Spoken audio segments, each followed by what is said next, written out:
Biology Chapter 6 Life Processes.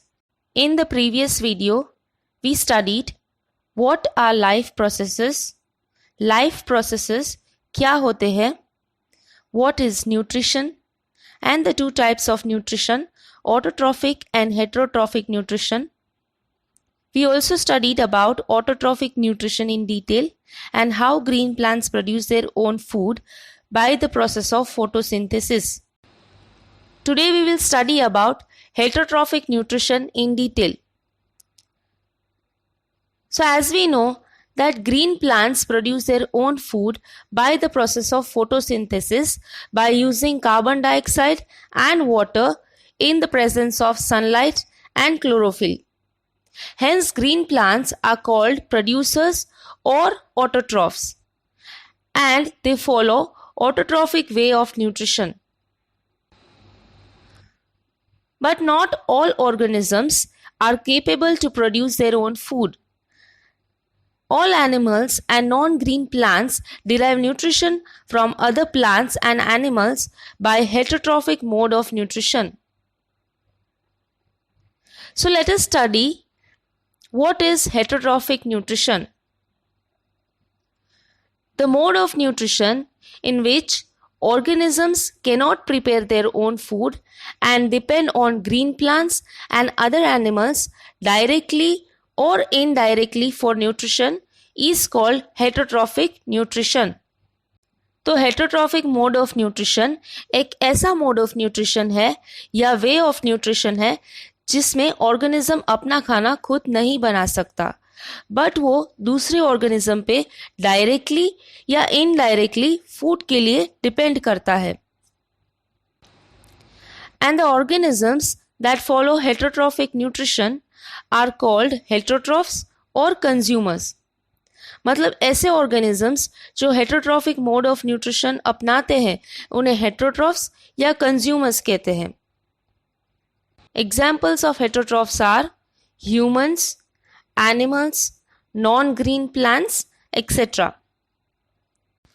Heterotrophs or consumers derive energy from organic molecules obtained from plants and animals. तो heterotrophs या consumers plants या animal को consume करते हैं and उन plants और animal में से उन्हें organic substances जैसे कि carbohydrates, fats, proteins ये सारे nutrients मिलते हैं और इन ऑर्गेनिक सब्सटेंस में से उन्हें एनर्जी मिलती है. अब animals and non green plants किस तरह से न्यूट्रिशन लेंगे वो उनके हैबिटेट और फूड अवेलेबिलिटी के ऊपर भी डिपेंड करता है. And the food that heterotroph consumes is in complex form and needs to be converted into simple soluble substances ताकि ऑर्गेनिज्म की बॉडी में जो सेल्स होते हैं वो फूड में प्रेजेंट न्यूट्रिएंट्स को आसानी से अब्सॉर्ब कर सके. Some heterotrophs like mold, mushroom, they break down the complex food material into simple substances outside the body and then absorb it. तो ऐसे ऑर्गेनिजम्स जैसे कि मोल्ड, मशरूम्स ये फूड जो कि कॉम्प्लेक्स फॉर्म में रहता है उसे सिंपल सब्सटेंस में कन्वर्ट कर लेते हैं बॉडी के बाहर. फिर उन सिंपल सब्सटेंस को वो अब्सॉर्ब करते हैं because they don't have organ system like animals.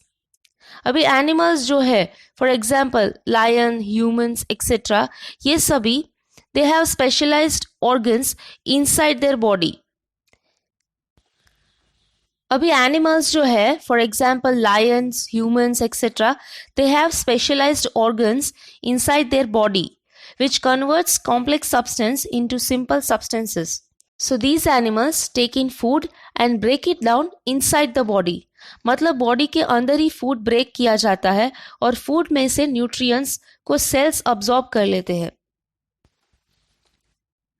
Now let us see different types of heterotrophic nutrition.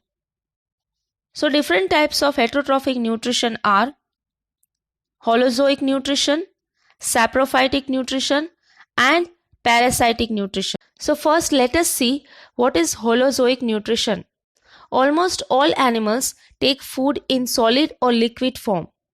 This form of nutrition in which food is taken in, digested and absorbed for its utilization is called holozoic nutrition. तो सभी organisms खाना solid या liquid form में लेते हैं.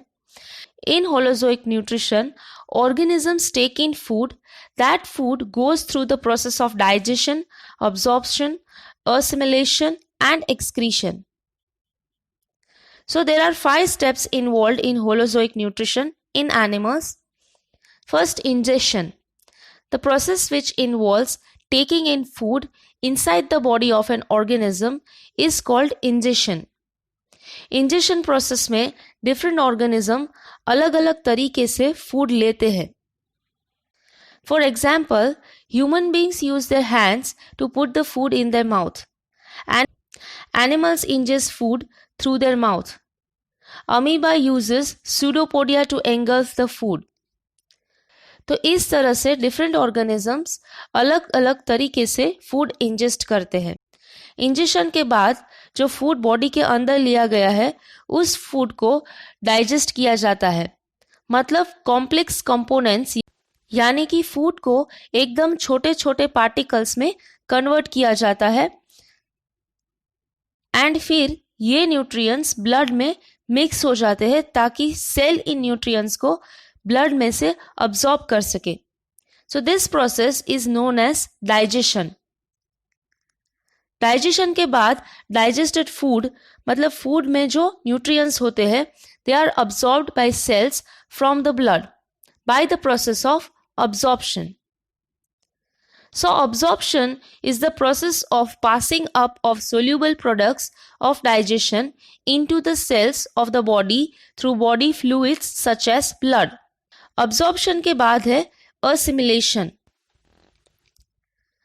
Assimilation is the process of using the absorbed food molecules for producing energy and for growth.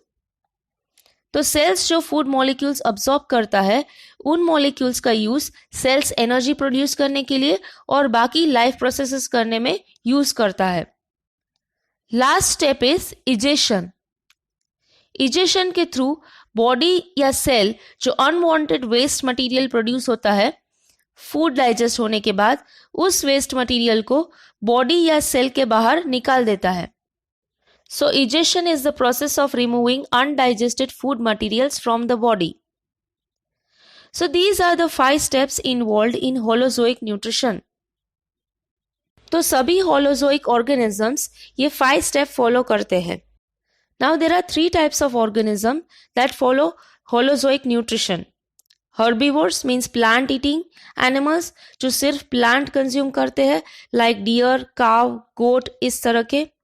Some are carnivores means flesh eating animals जो meet यानी दूसरे एनिमल्स को खाते हैं. Example lion, tiger, etc. Then there are omnivores. Omnivores eat both plants and animals. ये plants को भी खाते हैं और animals भी खाते हैं. Examples are humans, dog, cat, etc. ये सभी organism herbivores, carnivores और omnivores ये 5 स्टेप्स फॉलो करते हैं. Ingestion, digestion, absorption, assimilation and egestion. तो ये तो होलोजोइक न्यूट्रिशन हो गया. Let us see what is parasitic nutrition. ये भी एक टाइप का हेटरोट्रॉफिक न्यूट्रिशन है. Parasites are organisms having parasitic nutrition. Parasitic organisms are also called parasites. Parasitic organisms जो होते हैं वो या तो दूसरे ऑर्गेनिज्म की बॉडी के अंदर रहते हैं या तो बॉडी के बाहर. मतलब पैरासाइटिक ऑर्गेनिजम्स दूसरे ऑर्गेनिजम्स की बॉडी को होस्ट की तरह यूज करते हैं न्यूट्रिशन के लिए. So parasites live either inside or outside of other organisms body that is a host to obtain their nutrition without killing the host. For example Plasmodium, ticks, lice, leech, tapeworm, flatworm, plants like cuscuta, etc. Another type of heterotrophic nutrition is saprophytic nutrition.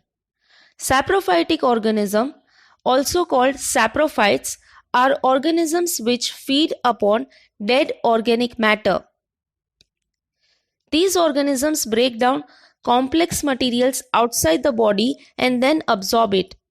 तो saprophytes जो है वो dead organic compounds यानी dead bodies of animals, remains of dead plants, micro organisms, insects, bacteria, ऐसी dead चीज़ों से nutrition लेते हैं. These organisms break down complex materials outside the body and then absorb it. तो ऐसे ऑर्गेनिजम्स जो है वो कॉम्प्लेक्स ऑर्गेनिक मैटर को सिंपल सोल्यूबल मॉलिक्यूल्स में चेंज कर देते हैं और फिर उसे अब्सॉर्ब करते हैं. Examples of saprophytes are fungi, bread moulds, mushroom, yeast and bacteria. So these are the different types of heterotrophic nutrition. So today we studied what is heterotrophic nutrition, different types of heterotrophic nutrition, and the 5 steps involved in Holozoic nutrition.